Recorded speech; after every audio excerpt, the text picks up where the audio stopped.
हरियाणा के मुख्यमंत्री मनोहर लाल ने कांग्रेस के नेताओं के इस प्रेस कॉन्फ्रेंस पर क्या कुछ कहा, वो भी आप सुनिए।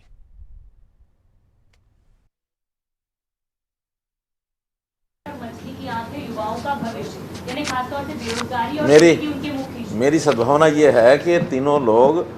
लगातार मिलकर करते रहें।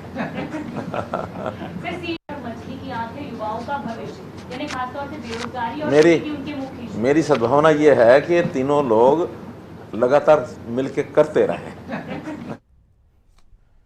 तो अनिल मोहन हमारे पॉलिटिकल एडिटर हमारे साथ हैं। अनिल, कांग्रेस सरकार को घेर रही है, एक तरफ विपक्षी एकता की कोशिशें देश भर में हो रही हैं, लेकिन कांग्रेस में कई जगहों पर यह लगता है कि गुटबाजी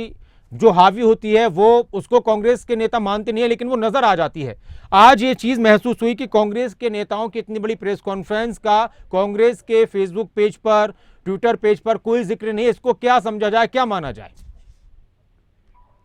देखिए नासिर, जो हरियाणा कांग्रेस की गुटबाजी है वो तो किसी छिपी नहीं है, लेकिन जो आज की प्रेस कॉन्फ्रेंस थी, आज की प्रेस कॉन्फ्रेंस की सबसे खास बात यह थी कि रणदीप सुरजेवाला, कुमारी शैलजा, किरण चौधरी, तीनों बड़े नेता एक मंच पर बैठते हैं, तीनों प्रेस कॉन्फ्रेंस करते हैं और कहीं ना कहीं एक तरीके से एक बड़ा मैसेज देने की कोशिश की जाती है कि जो हरियाणा कांग्रेस के तीन दिग्गज है, तीनों दिग्गज एक साथ है। जब वापिस जाते हैं तो रणदीप सुरजेवाला गाड़ी खुद ड्राइव करते हैं, उनके बराबर में कुमारी शैलजा बैठी होती है, पीछे किरण चौधरी बैठी होती है, यानी मैसेज देने की एक बड़ी कोशिश यहाँ पर की गई। इसके साथ जो प्रेस कॉन्फ्रेंस में जो इनके गुट के जो तमाम विधायक थे, जिनमें प्रदीप चौधरी, शमशेर गोगी, रेणुबाला वो भी मौजूद थे, कार्यकारी अध्यक्ष रामकृष्ण गुर्जर, सुरेश गुप्ता वो भी मौजूद थे। यानी कहीं ना कहीं इन नेताओं ने एक तरीके से जो उनके गुट के नेता थे एक बड़ी ताकत अपनी दिखाने की कोशिश की, पूरी की पूरी प्रेस कॉन्फ्रेंस। देखिए, पॉलिटिकल बातों के जवाब इन तीनों नेताओं ने नहीं दिए, लेकिन जो बेरोजगारी का मुद्दा एक बड़ा मुद्दा है। बेरोजगारी के मुद्दे को सरकार को घेरने की पूरी कोशिश की गई कि का मुद्दा हो, बेरोजगारी हो, वो मुद्दे कहीं ना कहीं तीनों नेताओं की तरफ से उठाए गए। सरकार की तरफ से जो दावे किए जाते हैं सरकारी नौकरियां देने के, उन दावों पर भी तीनों नेताओं ने सवाल खड़े किए। ये कहा गया प्रेस कॉन्फ्रेंस में कि हरियाणा में 2 लाख से ज्यादा जो सरकारी पद है वो खाली है, तो ऐसे में सरकार रोजगार क्यों नहीं देती? हरियाणा में बेरोजगारी का जो आंकड़ा सीएम नहीं चाहता वो आंकड़ा रखा गया। तो कहीं ना कहीं रोजगार के मुद्दे पर तीनों नेताओं ने प्रदेश सरकार को घेरा और कहीं ना कहीं तीनों नेताओं को भी पता है कि जो रोजगार का मुद्दा है काफी अहम मुद्दा प्रदेश में इन दिनों है। जितेंद्र भी हमारे साथ जुड़े हुए, मेरे सहयोगी जितेंद्र, आपने कवर किया, कई नेता नजर आए थे और कांग्रेस का ये कहना है कि भाई सब अपने अपने काम कर रहे हैं कांग्रेस को मजबूत बनाने के लिए, और पार्टियों में यही होता है, जब बड़ी पार्टी होती है तो बड़े बड़े नेता होते हैं, सब अपनी अपनी कोशिश करते हैं। लेकिन चर्चा इस बात की भी हो रही है कि जो अलग अलग गुट नजर आते थे या गुटों की बात होती थी कि रणदीप सुरजेवाला का अलग गुट है, कुमारी शैलजा का अलग है, किरण चौधरी का अलग है, वो सब तो एक साथ नजर आ गए। लेकिन ये बात लोगों को इसलिए ज्यादा अखर रही है कि कांग्रेस के जो सोशल मीडिया के पेजेस हैं उस पर इस प्रेस कॉन्फ्रेंस का जिक्र नहीं है, तो ऐसा लगता है कि एक हरियाणा कांग्रेस की नौकर इन तीनों कांग्रेस के नेताओं की प्रेस कॉन्फ्रेंस थी। क्या कहेंगे?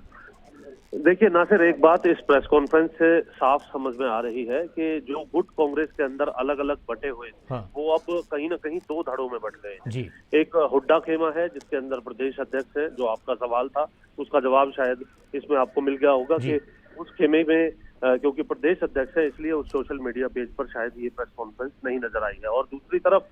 जो अलग अलग गुट थे उन्होंने अब अपनी एकता कहीं ना कहीं ये दिखाई है, चाहे वो कुमारी शैलजा हो, किरण चौधरी हो, रणदीप सुरजेवाला हो, ये अब साफ हो गया है कि अब ये जो अलग अलग गुट थे अब 2 गुट कहीं ना कहीं देखने के लिए मिल सकते हैं, जिसमें रणदीप सुरजेवाला इस गुट की अगुवाई करेंगे, जो देखने के लिए भी मिला। हालांकि इसे सोशल मीडिया या फिर खबरें अभी तक के माध्यम से भी हमने अपने दर्शकों को बताया है कि किस तरीके से इस गाड़ी को आगे ले जाने का काम रणदीप सुरजेवाला कर रहे थे और साथ में कुमारी शैलजा और किरण चौधरी भी उनके साथ मौजूद थी। तो सीधे तौर पर ये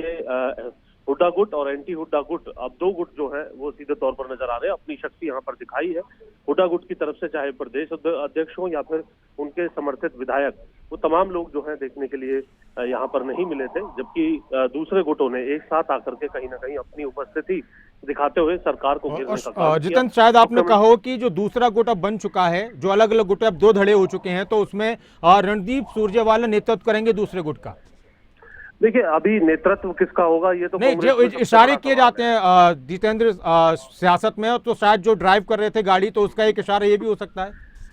देखिए, चर्चा का विषय उनका गाड़ी चला करके दोनों नेताओं को साथ में ले जाना, क्योंकि अमूमन रणदीप सुरजेवाला गाड़ी तो खुद ड्राइव करते हैं, लेकिन दूसरे नेताओं को इस तरीके से साथ में ले जाने की ये तस्वीर अपने आप में राजनीतिक गलियारों में चर्चा का विषय है, क्योंकि अलग अलग गाड़ियों में तमाम नेता आते हैं, अपने कार्यक्रम करने के बाद उनके अंदर सवार होकर के अमूमन निकल जाते हैं। मुख्यमंत्री मनोहर लाल ने भी हालांकि इस पर प्रतिक्रिया दिया और कहा है कि सद्भावना है, इस प्रकार से वो प्रेस कॉन्फ्रेंस करते रहे। यानी सीधे तौर पर ये बात कहीं ना कहीं सत्ता पक्ष के नेता और खासतौर से मुख्यमंत्री, प्रदेश अध्यक्ष जब भी प्रतिक्रिया देते हैं, जानते हैं कि कांग्रेस जिस तरीके से खेमों में बटी हुई है, उसका एकजुट होना ही सबसे बड़ा चैलेंज कांग्रेस के सामने है। हालांकि सीईटी जैसे तमाम विषयों को लेकर के आज ये प्रेस कॉन्फ्रेंस थी, जिसमें सरकार को घेरने की जो योजना थी और ये दर्शाने की भी योजना थी कि कांग्रेस जो है अब उसमें अलग अलग गुट न होकर के केवल 2 गुट नजर आएंगे और दूसरा गुट अपनी पूरी ताकत दिखाते हुए पूर्व डिप्टी सीएम को साथ में लेकर के 2 वर्किंग प्रेसिडेंट और 4 विधायकों के साथ, जिस तरीके से यहाँ रणदीप सुरजेवाला, कुमारी शैलजा किरण चौधरी की तरफ से ये प्रेस कॉन्फ्रेंस की गई है, जिसमें यही दर्शाने की कोशिश की है कि इस गुट के अंदर भी अब पूरे तरीके से वजन है सरकार को घेरने को लेकर के, मुद्दे उठाने को लेकर के, और कहीं ना कहीं जो तवज्जो हुड्डा गुट को प्रदेश अध्यक्ष साथ होने की वजह से और जो दूसरे तमाम विषयों की वजह से मिलता था, उसका एक मैसेज देने का प्रयास यहाँ पर किया गया है। रणदीप सुरजेवाला, जो कि राजनीतिक गूढ़ता को बहुत बेहतरीन तरीके से जानते हैं, इन तमाम सवालों से बचते हुए नजर आया। अमूमन जब भी उनसे सवाल किया जाता है वो यही कहते नजर आते हैं कि आज का जो मुद्दा है केवल उस पर फोकस रखा जाए, क्योंकि गुटबाजी के मुद्दे पर वो किसी भी प्रकार का जवाब देने से बचते नजर आते हैं और आज भी उन्होंने इसी शैली का इस्तेमाल किया। और अनिल, इस बात को ये समझा जाए कि कांग्रेस के नेता बचते तो रहे, लेकिन वो खुद ही इस तरह के इशारे कर जाते हैं कि देखिए हाँ, हम वाकई में अलग अलग हैं और हमारा मकसद कांग्रेस की सरकार बनाने से ज्यादा अपने गुटों को मजबूत करके आगे करना है। देखिए नासिर, आप इसका अंदाजा इसी बात से लगा सकते हैं। आज कांग्रेस के 3 दिग्गजों ने प्रेस कॉन्फ्रेंस की और कल जो भूपेंद्र सिंह हुड्डा गुट के कई विधायक वो प्रेस कॉन्फ्रेंस करेंगे, जिनमें भारत भूषण बत्रा, इंदिरा भालू, सुभाष गंगोली, बलबीर वाल्मीकि, जगबीर मलिक। हालांकि ये फैसला नेता प्रतिपक्ष भूपेंद्र सिंह हुड्डा के अध्यक्षता में पिछले दिनों बैठक में लिया गया था कि कांग्रेस के जो विधायक है समय समय पर प्रेस कॉन्फ्रेंस करेंगे और कहीं ना कहीं जो जनता के मुद्दे वो उठाते नजर आएंगे। अब टाइमिंग देखिए, आज प्रेस कॉन्फ्रेंस कांग्रेस के 3 दिग्गज करते हैं, उनके मुकाबले में हुड्डा गुट के 5 विधायक कल पीसी करेंगे, तो कहीं ना कहीं लाजिमी सी बात है जो हरियाणा कांग्रेस की गुटबाजी है, कहीं ना कहीं लोगों को भी लगेगा कि गुटबाजी अपने चरम पर। जब आज 3 दिग्गजों ने प्रेस कॉन्फ्रेंस की और कहीं ना कहीं जो प्रेस कॉन्फ्रेंस 3 नेताओं की तरफ से की, इसमें कहीं ना कहीं इन्होंने भी अपनी ताकत दिखाई। 4-5 विधायक इनके साथ मौजूद रहे, 2 कार्यकारी अध्यक्ष मौजूद रहे, पूर्व डिप्टी सीएम इनके साथ मौजूद रहे, तो कहीं ना कहीं इनकी तरफ से भी अपनी प्रेस कॉन्फ्रेंस के जरिए अपनी ताकत यहाँ पर दिखाई गई। कल हुड्डा गुट के विधायक अपनी प्रेस कॉन्फ्रेंस करेंगे। हालांकि वो जो प्रदेश के इन दिनों के जो मुद्दे हैं, जो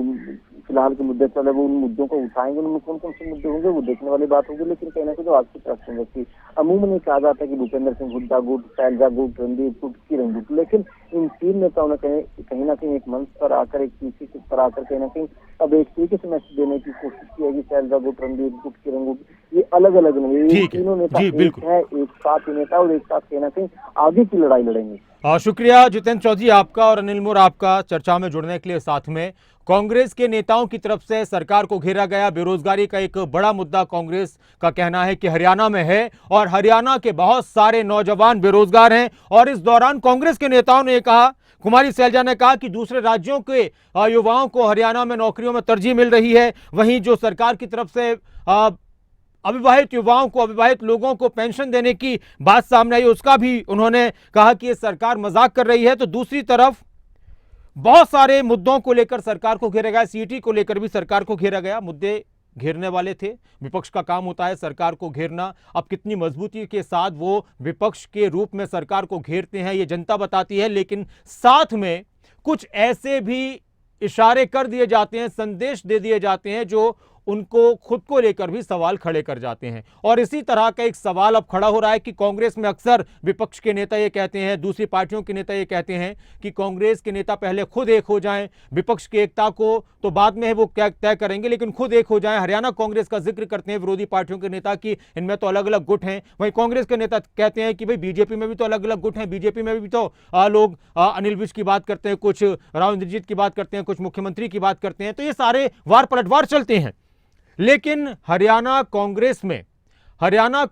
में ये कोई नई चीज नहीं है और इसको लेकर पहले भी बहुत सारी चीजें निकलकर सामने आई हैं। हरियाणा कांग्रेस में इससे पहले भी अभी कुछ दिन पहले एक और मीटिंग हुई थी जिसमें सब आए थे, प्रभारी आए थे कांग्रेस के दीपक बाबरिया। तो उस दौरान एक बयान कुमारी सैलजा का आया था और उन्होंने कहा था कि सभी भावी मुख्यमंत्री हैं।